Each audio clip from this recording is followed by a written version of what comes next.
कि आप किसी भी मैयत के लिए कभी भी किसी भी वक्त दुआ कर सकते हैं, लेकिन चंद लोगों को इकट्ठा करके मैयत के घर जाकर उसको सब्र की तलकीन करने के बाद, भोज वोज खाने के बाद या दुआ करने के बाद भोज खिलाया जाता है।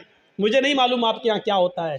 और वहाँ घर पे जाने के बाद फिर इमाम साहब दुआ करते हैं और उस घर के सब लोग आमीन आमीन कहते हैं। मेरे भाइयों, बिदात है, बिदात है, बिदात है। इस बुरी रस्म को बंद करिए, इस नौटंकी को बंद कीजिए। मैं इसको नौटंकी कहता हूँ। इस नौटंकी को बंद कीजिए, दुआ आप कीजिए। अरे बीवी, अगर शौहर मर गया है तो बीवी शौहर के लिए दुआ करे, बाप मर गया तो बेटा शौहर अपने बाप के लिए दुआ करे। अरे सदका जारिया सबसे बेहतर यही है कि बेटा अपने बाप को अपनी दुआओं में याद रखे, कुछ दुआएं अपने लिए मांगे, फिर कहे अल्लाह मेरे वालिद को कि कब्र को नूर से भर दे, अल्लाह मेरे वालिद की मग़फ़िरत फरमा, अल्लाह मेरे माँ बाप के गुनाह को की बख्शिश फरमा, अल्लाह उनकी लग़्ज़िशों को माफ़ फरमा दे, अल्लाह तो उनको जन्नतुल फिरदौस में जगह अता फरमा। ये है दुआ। बीवी शौहर के लिए दुआ करे, बेटा बाप के लिए करे, बाप बेटे के लिए करे, भाई बहन के लिए करे, बहन भाई के लिए करे। किसने मना किया है? आप जा रहे हैं कब्रिस्तान, जाइए, रोज जाकर दुआ करिए, कौन मना कर रहा है? हफ्ते में एक दिन जाकर दुआ कीजिए, कौन मना कर रहा है? महीने में एक दिन जाइए और अपने बाप के लिए हाथ उठाकर नहीं, हाथ छोड़कर कब्र पर खड़े होकर कब्र के पास दुआ मांगी, कौन रोकता है? नहीं। लेकिन आप पूरे साल ना जाएं, सिर्फ ईद के दिन ईद की नमाज पढ़ने के बाद कब्र पर जाकर दुआ मांगे और इसको मामूल बना लें, ये गलत है। आप किसी दिन को मुतय्यन करके दुआ करेंगे तो वही चीज़ बिदअत हो जाती है। आप आज मांग लीजिए, कल मांगिए, 2-4 दिन बाद मांग लीजिए, मुतय्यन मत करिए, रोज़ दुआ मांगिए। कब्र पे जाके कोई मना नहीं करता है। और कब्र पे जाके दुआ इसलिए मांगने जाइए आप कि वहाँ जाएंगे तो आपको अपनी मौत याद आएगी, वरना दुआ मांगने के लिए कब्र पे जाना ज़रूरी नहीं है। दुआ के लिए आप अपने घर से भी दुआ कर सकते हैं। मेरे भाइयों, मेरे बाप इटावा में हैं और मेरे पास फ़ोन आ जाए और वो बीमार, मैं इस जलसे में भी दुआ कर सकता हूँ। आपके डिस्ट्रिक्ट मालदा में रहकर क्या मेरे लिए दुआ करो। आप आपसे भी कह सकते हैं कि मेरे वालिद के लिए दुआ करो कि अल्लाह ताला में जर्जी साहब के वालिद को शिफाए कामिला और आजिला अता फरमाए। कोई बुराई की बात नहीं है। दुआ के लिए किसी के घर जाकर ही दुआ की जाए या कब्रिस्तान जाकर दुआ की जाए, ये ज़रूरी नहीं है। लेकिन अगर आप जाएंगे तो आपको अपनी मौत भी याद आएगी कि एक दिन हमको भी इस जगह आना है। इसलिए आप अगर जाते हैं तो ठीक है। इसी तरीके से मेरे भाइयों, याद रखिएगा, कोई भी काम हो अगर शरीयत की रोशनी में ठीक है तो करेगा। बहुत से लोग क्या करते हैं, बेटे का खतना हो रहा है, खाना दावत कहते हैं, साहब हाँ आज दावत है आपकी। किस बात की दावत? बच्चे का खतना करा रहे हैं। याद रखना, इस्लाम के अंदर सिर्फ 2 ही खाने को जायज़ करार दिया और उसका हुक्म है, एक वलीमा। शादी के बाद बीवी जब घर पे आए तो उस बीवी के साथ एक रात गुजारने के बाद दूसरे दिन वलीमा करना।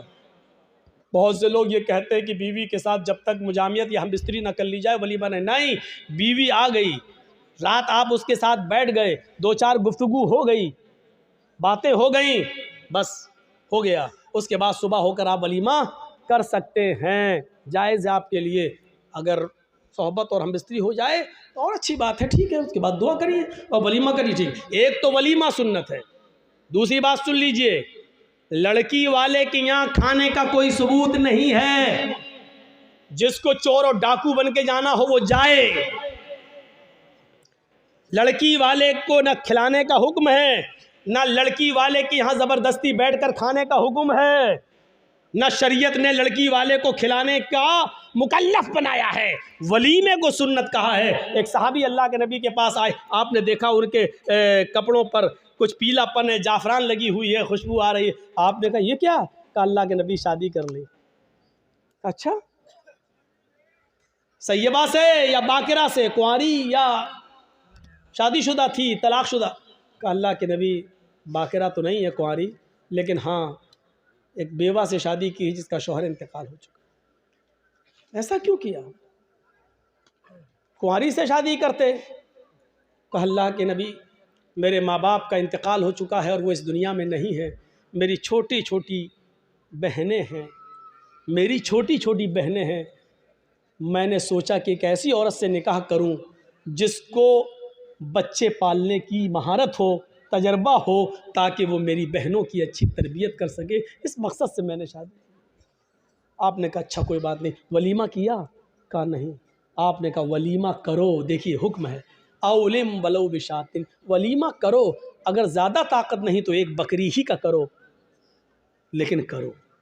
वलीमा करने से लोगों को पता चल जाएगा कि इसकी शादी हुई है, ये लोग नाजायज़ तरीके से नहीं रह रहे हैं, जायज़ तरीके से रह रहे हैं। वलीमे का हुक्म है, वलीमा करना चाहिए। एक ये खाना, उसका हुक्म मौजूद है। और दूसरा अकीका। अकीके की दो शक्लें होती हैं। दो शक्लें ये हैं कि 7वें दिन जब आप बच्चे का अकीका करें तो मोहल्ले के लोगों को आप बुलाकर अपने घर खिला भी सकते हैं, लेकिन मोहल्ले वालों को बुलाने के साथ साथ गरीबों का ख्याल रखा जाए। ऐसा ना हो कि सिर्फ अमीर आएँ और गरीबों को नज़रअंदाज कर दिया जाए, क्योंकि गरीबों का हक़ ज़्यादा है इसमें। गरीब और मिस्कीन ढूंढे जाएँ, कौन है ज़रूरतमंद, उनकी दावत दी जाए। एक तो ये तरीक़ा है। और दूसरा तरीक़ा अकीके का ये है कि अगर आप सबको बुलाकर अपने घर नहीं खिलाना चाहते हैं तो अगर लड़की है तो एक बकरी, लड़का है तो 2 जानवर ज़िबा करके उसका गोश्त गरीबों, मिस्कीनों में और मोहल्ले के लोगों में तकसीम कर दिया जाए, तब भी आपका अकीका हो जाएगा। अपने घर खिला भी सकते हैं। ये एक अकीका। अकीके के अलावा, वलीमे के अलावा और कोई खाने का हुक्म और सबूत नहीं है हदीस के अंदर।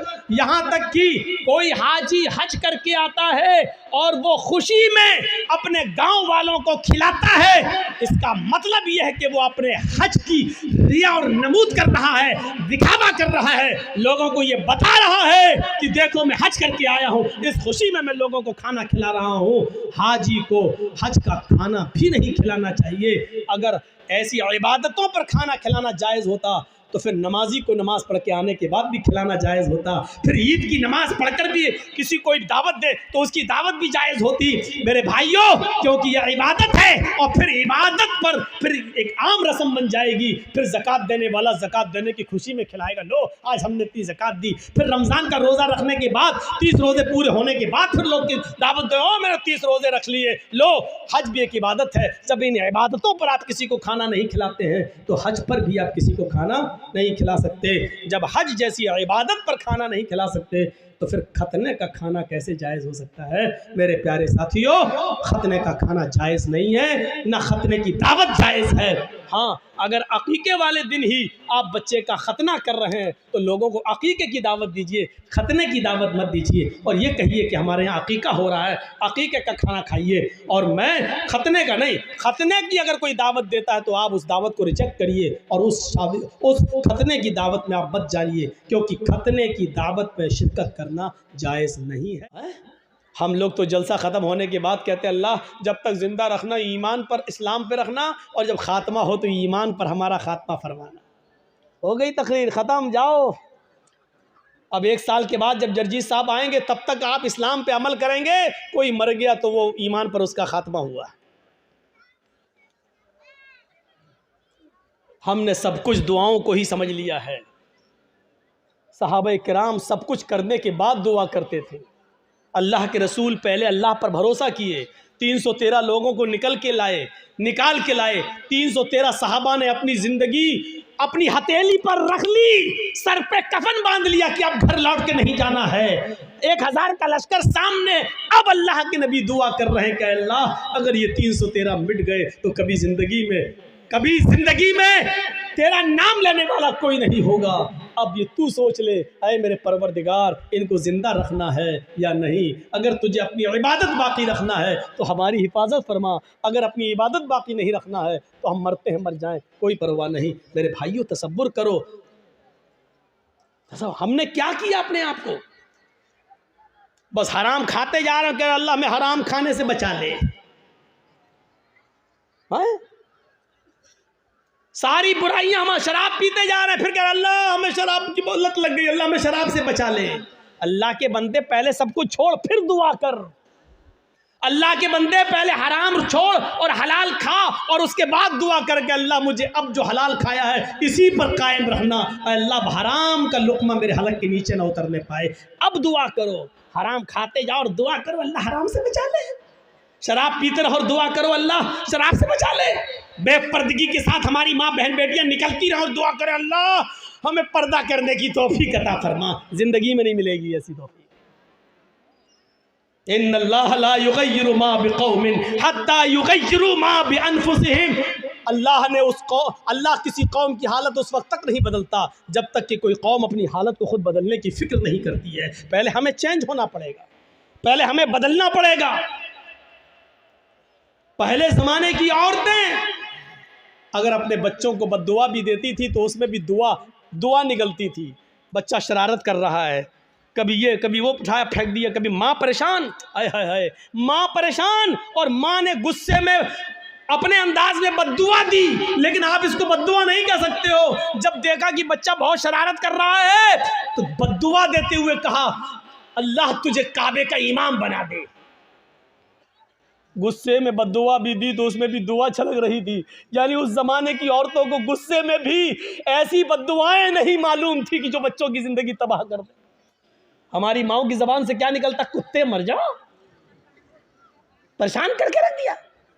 अब कुत्ता कहती जा रही है, अब ये नहीं सोच रही कि कुत्ते की अम्मा कौन हुई, लेकिन कह रही कुत्ते मर जाओ, और पता नहीं क्या क्या वो कह देती है। एक बच्चा शरारत कर रहा है और जब तंग आ गई माँ तो गुस्से में रोते हुए कहती चल अल्लाह करे तुझे काबे का इमाम बना दे। और पता नहीं कौन सी घड़ी में ये दुआ निकली और अर्श वाले ने इसको कबूल फरमाई और वो बच्चा फिर काबे का इमाम बनकर निकला।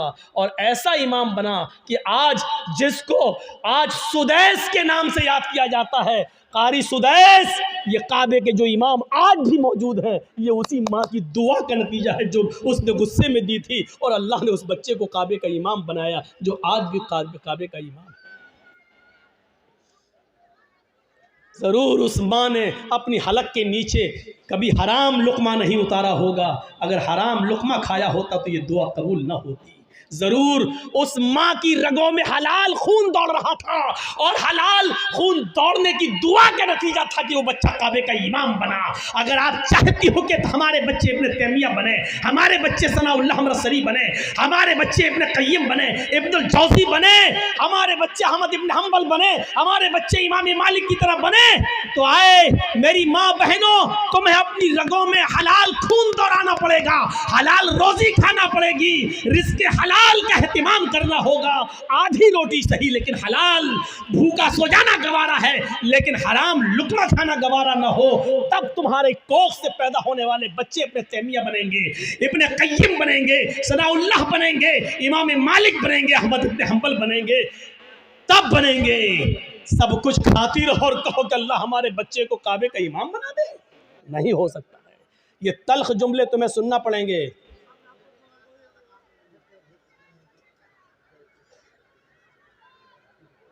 सुनना पड़ेंगे तल्ख जुमले। तसव्वुर करो क्या था वो जज्बा। सुमैया शर्मगाह में नेज़ा दाखिल, हाथ पीछे से बंधे और फिर भी इस हालत में क्या दुआ कर रही है।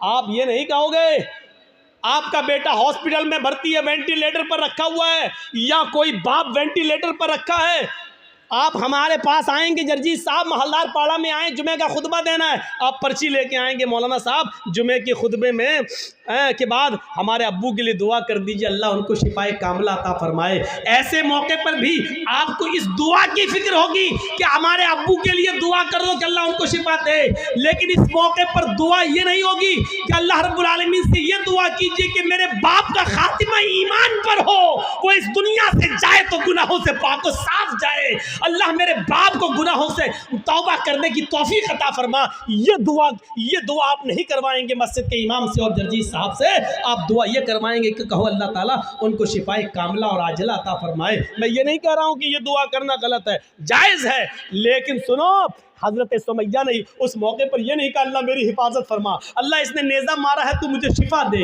अल्लाह मेरी शर्मगाह में जो ज़ख़म हो गया है उसको ठीक कर दे। उसने ये दुआ नहीं की, उसने दुआ ये की या रब्बी सब्बित क़दमैया अला दीनिक, अल्लाह अपने दीन पर, अल्लाह ईमान पर मेरे कदम को साबित रख दे, अल्लाह ऐसा ना हो कि इसकी तकलीफ़ें मुझसे मेरा ईमान छीन ले।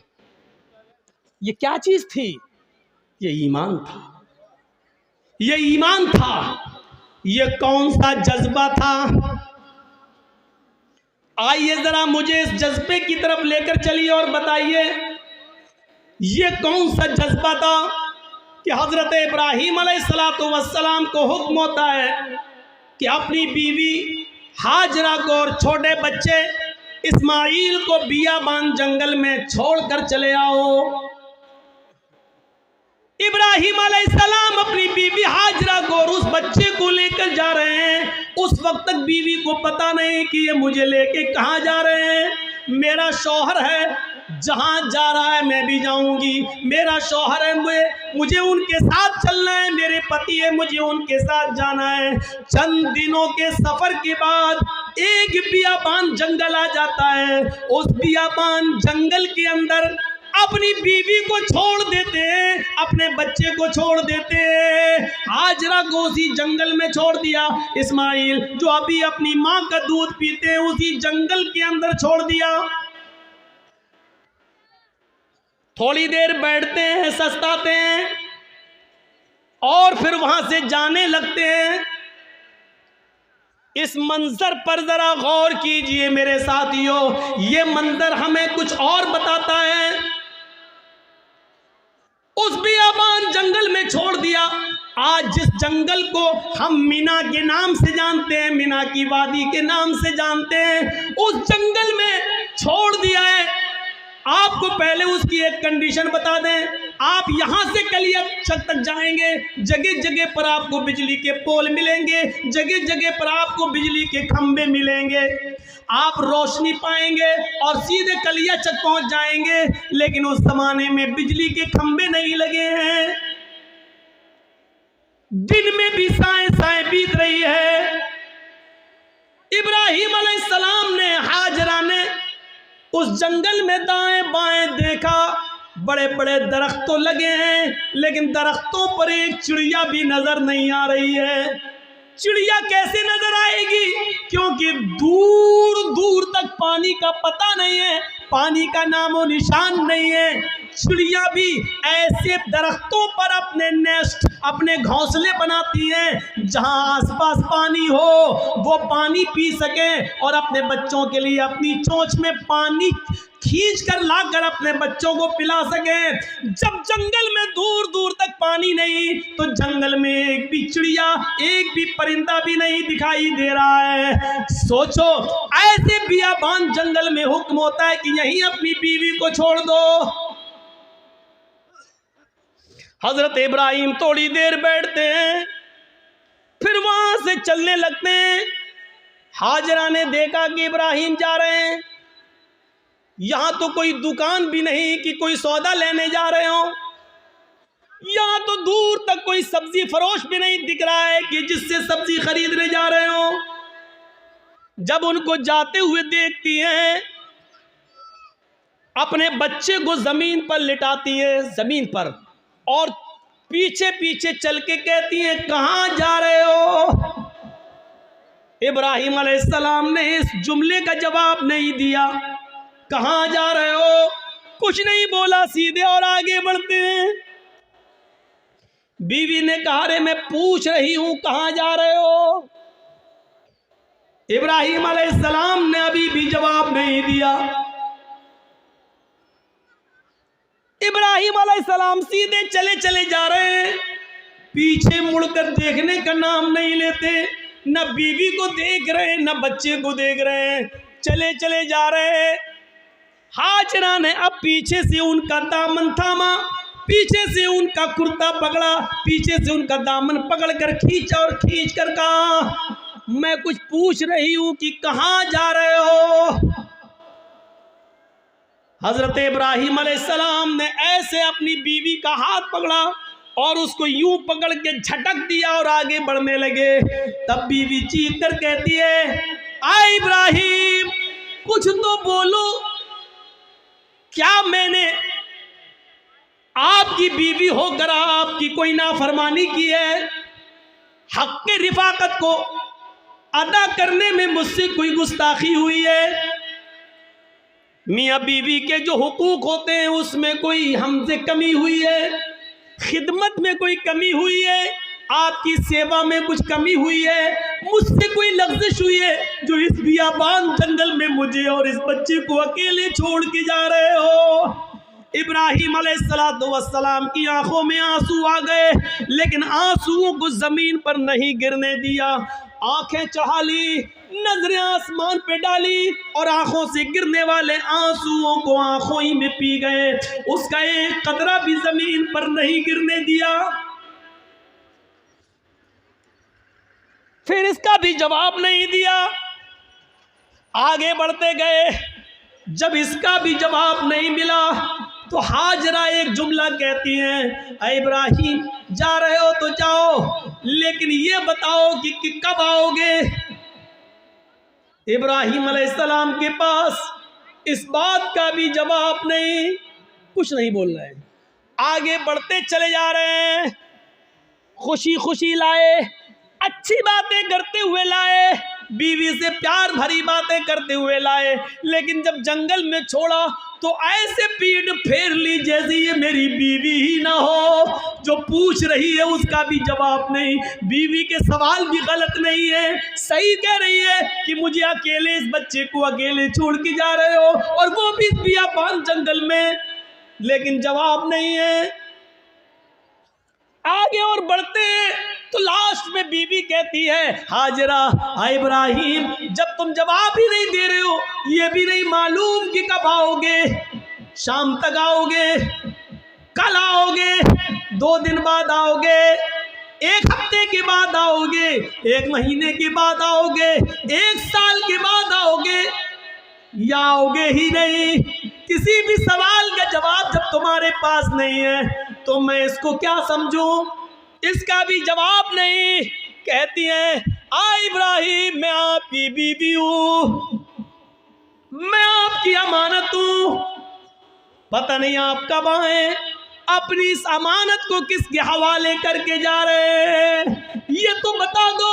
आप 10 साल के बाद आए, 20 साल के बाद आए, 1 साल के बाद आए, 2 साल के बाद आए, और अगर मैं जिंदा रहूं और मेरी इज्जत व आबरू न बच सके, जैसे एक बादशाह ने मेरी इज्जत व आबरू से खिलवाड़ करना चाहा लेकिन अल्लाह की मदद की वजह से वो नहीं कर सका, वो अगर सारा थी, दूसरी बीवी थी, और उसके बदले में फिर उसने हमें भी दे दिया एक लौंडी की शक्ल में, जिसको आपने अपनी बीवी बना लिया। इब्राहिम मुझे ये बताओ कि अपनी अमानत को किसके सुपुर्द करके जा रहे हो, अगर मेरी इज्जत व आबरू महफूज न रही, मुझे किसके सुपुर्द करके जा रहे हो। बीवी जवाब कहती है, इला मन ततरुकुना, इब्राहिम आपने मुझे किसके हवाले किया है, हमें किसके जिम्मे सौंप के जा रहे हो, इस अमानत का जिम्मेदार कौन है। जब हाजरा ने यह कहा, कुरान के अल्फाज, इला मन ततरुकुना, आपने मुझे किसके सुपुर्द किया है, आपने मुझे किसके हवाले किया है, तब इब्राहिम अलैहिस्सलाम अब इसका जवाब देते हैं, लेकिन हाजरा की तरफ देख कर नहीं, बच्चे की तरफ देख कर नहीं। अगर पीछे घूमूंगा बीवी की शक्ल दिखेगी, मासूम बच्चे को देख लूंगा तो कहीं बीवी की और बच्चे की मोहब्बत मेरे दिल में ना आ जाए, और फिर मैं जिस काम के लिए अल्लाह के हुक्म से जा रहा हूँ उस काम से कहीं मैं रुक ना जाऊँ। ईमानी ताकत देखिए, ईमानी इस ताकत की वजह से वो बीवी को नहीं देख रहे हैं, बच्चे को नहीं देख रहे हैं। बीवी की मोहब्बत है, बच्चे की मोहब्बत है, लेकिन ईमान की ताकत देखिए, क्या कहते हैं, न बीवी को देखना गवारा, न बच्चे को देखना गवारा, और बीवी कह रही है कि मुझे किसके सुपुर्द करके जा रहे हो, इस जंगल में तो चिड़िया भी नहीं है, हमें इस जंगल में रात होगी, खतरनाक जानवर भी तो आ सकते हैं, मेरा क्या होगा, मुझे बताओ, मुझे किसके सुपुर्द करके जा रहे हो। इब्राहिम अलैहिस्सलाम ने कदम आगे बढ़ाते बढ़ाते, चलते चलते जवाब दिया, इल्लल्लाह, आए मेरी बीवी, मैंने तुझे और तेरे इस बच्चे को, मैंने तुझे और अपने इस बच्चे को अल्लाह के सुपुर्द कर दिया, अल्लाह के हवाले कर दिया है। यानी अल्लाह ने मुझे छोड़ने का हुक्म दिया, मैंने अल्लाह के हुक्म से तुझे छोड़ा, इस बच्चे को छोड़ा, मैं कहाँ जा रहा हूँ मुझे पता नहीं, अल्लाह जहाँ ले जाएगा मैं जाऊँगा, जो हुक्म देगा मैं करूँगा, कब आऊँगा इसका भी कोई पता नहीं, जब तक उसकी इजाज़त हुक्म ना होगा मैं नहीं आऊँगा। आए मेरी बीवी, मैंने तुझे और इस बच्चे को अल्लाह के सुपुर्द कर दिया है, अल्लाह के हवाले कर दिया है। अब इब्राहीम अलैहिस्सलाम की बीवी का भी जवाब सुनो। जब देख लिया कि मेरे शौहर ने मुझे अल्लाह के सुपुर्द कर दिया तो उसके ईमान की कैफियत देखो। अब हाजरा के अंदर भी अल्लाह का नाम सुनकर जो ईमान पैदा हुआ, जो ईमानी ताकत आई, अब उस जंगल के खतरों से नहीं डर रही है, उस बियाबान जंगल से नहीं डर रही है, उस जंगल के अंदर रात में कितने खतरनाक जानवर आएंगे उनसे नहीं डर रही है। इब्राहीम से कहती है, जब आपने मुझे अल्लाह के सुपुर्द कर दिया, अल्लाह के हवाले कर दिया, जाइए, अब आपको रुकने की जरूरत नहीं है। इब्राहीम, मेरी तरफ से और बच्चे की तरफ से बेफिक्र हो जाइए, चिंता मत करिए, घबराइए नहीं, अल्लाह हमको ज़ाये नहीं करेगा, अल्लाह हमको बर्बाद नहीं करेगा, अल्लाह हमारा नुकसान नहीं करेगा, क्योंकि आपने मुझे अल्लाह के हवाले कर दिया है, अल्लाह के सुपुर्द कर दिया है। ये होती है ईमान की ताकत जो आज हमारे अंदर नहीं है। ये ईमान जब हमारे अंदर नहीं है तो जिल्लत तो आएगी, रुसवाई तो आएगी। अल्लाह ने इसी ईमान के बारे में कहा था, वला तहनु वला तहज़नु व अंतुमुल अअलौना इन कुंतुम मुमिनीन। हम इज्जत देंगे, बुलंदी देंगे, लेकिन ईमान पहले पैदा करो अपने अंदर, मोमिन बनकर दिखाओ। हाजरा ने मोमिना बनकर दिखाया, इब्राहीम ने मोमिन बनकर दिखाया, तो अल्लाह की मदद भी आई और बुलंदी भी मिली। अब देखो अल्लाह की मदद कैसे आती है, जब ईमान इनके अंदर पैदा हो गया। इब्राहीम ने अपने ईमान का हक अदा किया, हाजरा ने भी ईमान का हक अदा किया। अभी तक पीछे पीछे दौड़ रही थी कि बताओ मेरा क्या होगा। लास्ट में कहती है कि मुझे किसके सुपुर्द करके जा रहे हो। जवाब मिला अल्लाह के। फिर हट जाती है और कहती है अब जाओ, हमारे और बच्चे की तरफ से बेफिक्र हो जाना, अल्लाह ने जो हुक्म दिया उसको करिए, अल्लाह हमें ज़ाये नहीं करेगा, अल्लाह हमें बर्बाद नहीं करेगा। वो उस बियाबान जंगल में रुक जाती है, उसी जंगल में रहने लगती है। गौर करो कि उस जंगल में 2 या 3 दिन के लिए ही पानी था, 2 या 3 दिन के लिए सत्तू था, इसके अलावा हाजरा के पास तो कुछ नहीं था। सत्तू खत्म हो जाते हैं, पानी खत्म हो जाता है, कोई काफिला भी वहां से गुजरता नहीं है। क्यों कोई काफिला गुजरेगा, कोई बस्ती भी आबाद नहीं है, दूर दूर तक पानी का पता नहीं है। मैं माँ हूँ, 2-4 दिन भूखी प्यासी रह सकती हूँ, लेकिन ये मासूम बच्चा है जो मेरा दूध पीता है, जब मुझे कुछ मिलेगा नहीं तो दूध बनेगा कैसे। मैं खाऊंगी तो दूध बनेगा, जब दूध बनेगा तो बच्चा पिएगा। मैं प्यासी हूँ, 2-4 दिन रह सकती हूँ, लेकिन बच्चे को प्यासा कैसे रखा जा सके। गौर करो, तमाम शक शुबहात उस औरत के दिल में है, लेकिन अल्लाह पर भरोसा है, ईमान है अल्लाह की जात पर। अपने बच्चे को लिटाती है, कहती है चलो कोशिश करके देखती हूँ पानी मिल जाए। दाएं देखा बाएं देखा, उसको कुछ नजर नहीं आ रहा था। सामने एक पहाड़ी नजर आई, उस पहाड़ी के ऊपर चढ़ जाती है, अपने बच्चे को जमीन पर छोड़ती है, उस पहाड़ी के करीब जाती है। उस पहाड़ी का नाम है सफा।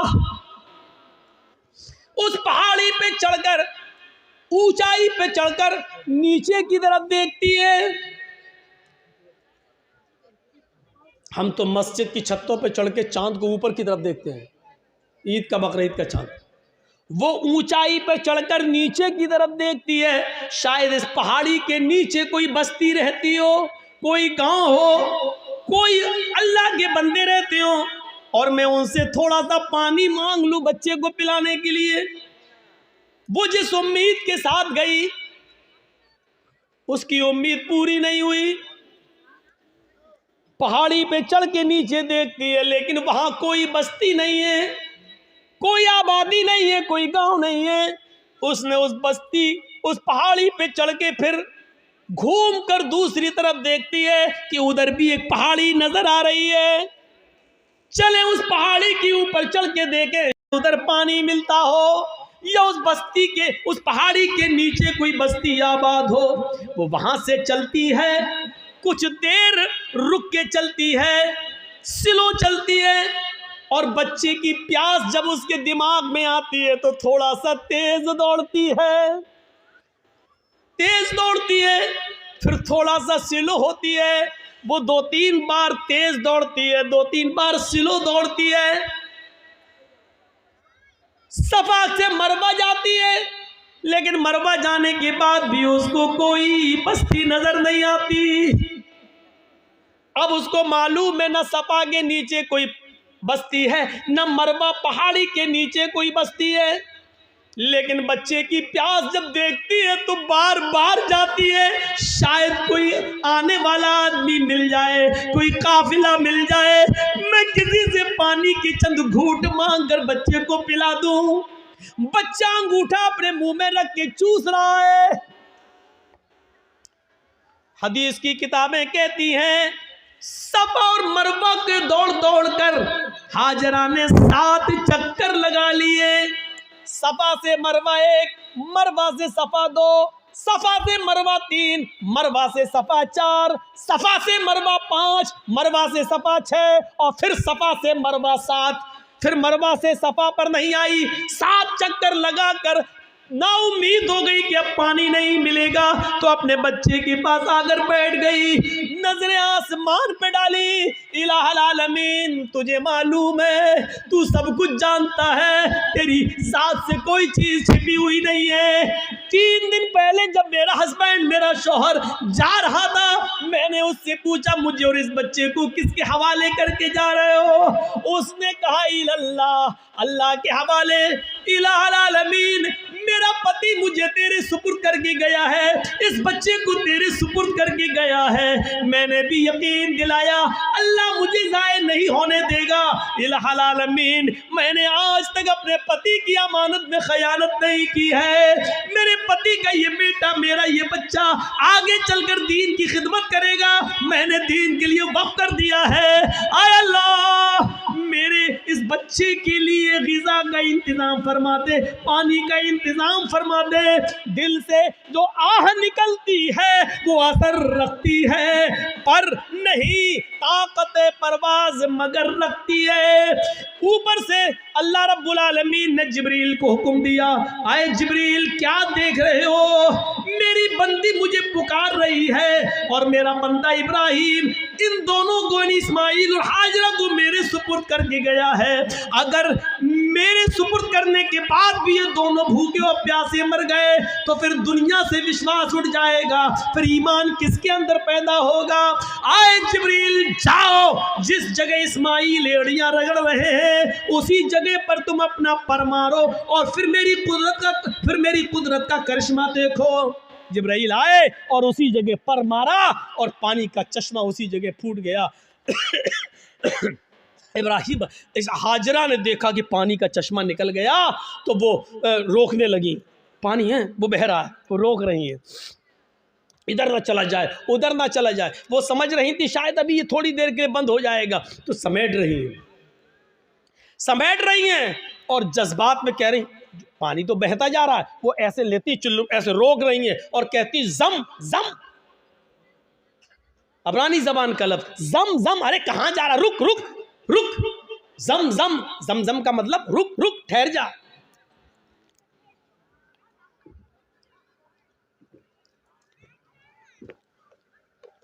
ठहर जा, रुक जा, कहाँ जा रहा, रुक।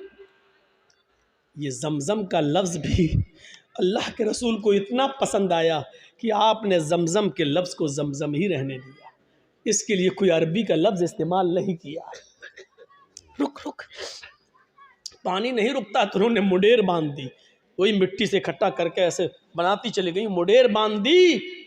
अल्लाह के नबी ने एक बार खुतबा दिया था और कहा था अल्लाह हाजरा पर रहम फरमाए, अगर हाजरा ने मुंडेर न बांधी होती तो अल्लाह उस पानी को पूरी दुनिया में फैला देता। और जो चीज़ पूरी आम हो जाए तो उसकी कदर कम हो जाती है। आज देख रहे हो ना, हमारे मुल्क में भी बहुत से लोग एक पानी की पूजा करते हैं, गंगा जल, लेकिन चूंकि वो इतनी ज़्यादा तादाद में है कि अब उसकी कोई कदर नहीं रह गई है। बाकायदा गवर्नमेंट को गंगा की सफाई के लिए पैसा देना पड़ता है, और गंगा की सफाई की वजह से सरकारें बदल भी जाती हैं। इसने गंगा का ख्याल नहीं रखा है, और कभी कभी गंगा का नाम लेकर लोग वोट भी मांगते हैं। न मुझे आपने बुलाया है, न मैं आया हूँ, मुझे माँ गंगा ने बुलाया है। इस तरीके से लोगों को भावुक करके माँ गंगा को माँ कहकर इस तरीके से लोग उसको नीलाम भी करते हैं। एक तरीके से देखा जाए तो इस तरीके से आज उस पानी की क्या कदर है। लोग उसमें पेशाब भी कर रहे हैं, पायखाना भी कर रहे हैं, लैट्रीन भी कर रहे हैं, सब कुछ हो रहा है उसके अंदर है? इसीलिए उसकी सफाई के लिए पैसा मांगा जा रहा है, ये किया जा रहा है, वो किया जा रहा है। लेकिन जमजम को देख लो आज कितनी कदर की नज़रों से देखा जाता है। आज भी सऊदिया में होने के बावजूद भी आप देख लीजिए उस पानी की कैसी कदर है।